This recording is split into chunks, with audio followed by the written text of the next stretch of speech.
Энэ болдоо надаас сүлд компани байгуулж бизнесээ эхлүүлсэн. Яаж юм хурдан хөргөж чадаад байна. Гэтэл би байдагтаа л өдөр тутмын асуудал дундаал байсаар байдаг. Сайн уу? Лавга захирал хаа өргөнө үү? Лам багш дээр очиж ном уншуулдаг юм уу? Ойрдоо компани ашиг орлого муу. Лампуурч байдал байна шүү. Найз минь, юу лам багш вэ? Гэхдээ тэрний оронд танай компанид ямар асуудал байна? Юугаа сайжруулах уу гэдгээ сайтар судлаад мэрэгжлийн хүмүүсээс зөвлөгөө авсан нь хамаагүй илүү шүү найзаа. Харин тийм ээ. Сүүлдээ бүр яах ч учраа олохгүй. Компанийнхаа бүх ажилд өөрөө л оролцохгүй л явахгүй. Бүр цэвэрлэгээний бодис сонгож авахаас эхлээд эргчилд ямар бүтээгдэхүүн шинээр үйлдвэрлэх үү, шинээр хүн ажилд авах гээд сүүлдээ бүр найз нэг цуцж байна. Компани засаглалаа сайжруулахгүй бол болохгүй болж дээ найз минь. Дэлхийн хэмжээнд болон Монголд сайн ажиллаж богино хугацаанд өндөр үр дүнг үзүүлж тогтвортой өсөлттэй байгаа компаниудаа сайн засаглалыг хэрэгжүүлж чадсан байдаг. Тэгвэл компани засаглал гэж юу вэ? Энэ нь альва байгууллагыг хэрхэн удирдах, засаглах хэлбэрийг хэрэгжүүлэх арга зам хэлбэр юм. Өөрөөр хэлбэл засаглал гэдэг нь та бизнесээ ямар байлгах, юунд хүрэхийг зорж байгаа гэдгээ хөрөнгө оруулагчид, хэрэглэгчид, харилцагчид, нийлүүлэгчид, туслан гүйцэтгэгчид, ажилтнуудтай харуулахын тулд тодорхой дүрм журмыг даган баримтлах явдал юм. Компани засаглалын тогтолцоонд 3 талын оролцогчид байдаг. Хувьцаа эзэмшигчид. Тэд компани ерөнхий алсын харааг тодорхойлно. Тууз буюу төлөөлөн удирдах зөвлөл. Бизнесийн стратегийг хянаж батлана.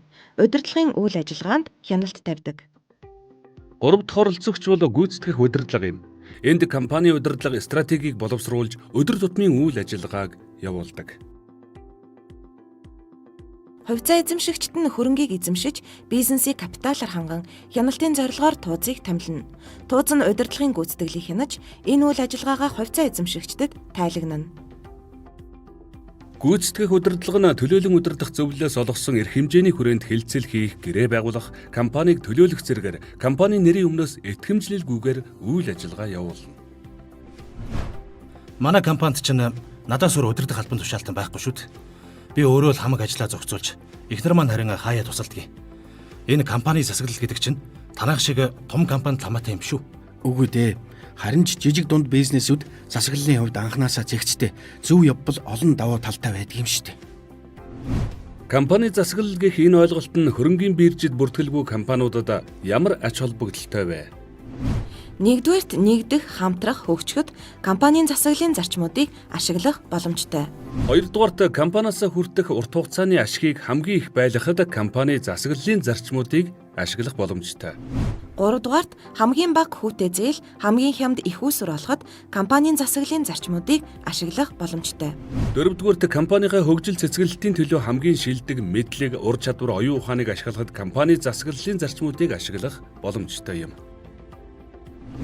Тавдугаарт компани танаас хамааралгүй өөрөө өөрийгөө хөгжүүлдэг бие даасан тогтолцоо болгон хувирахад компанийн засаглалыг ашиглах боломжтой.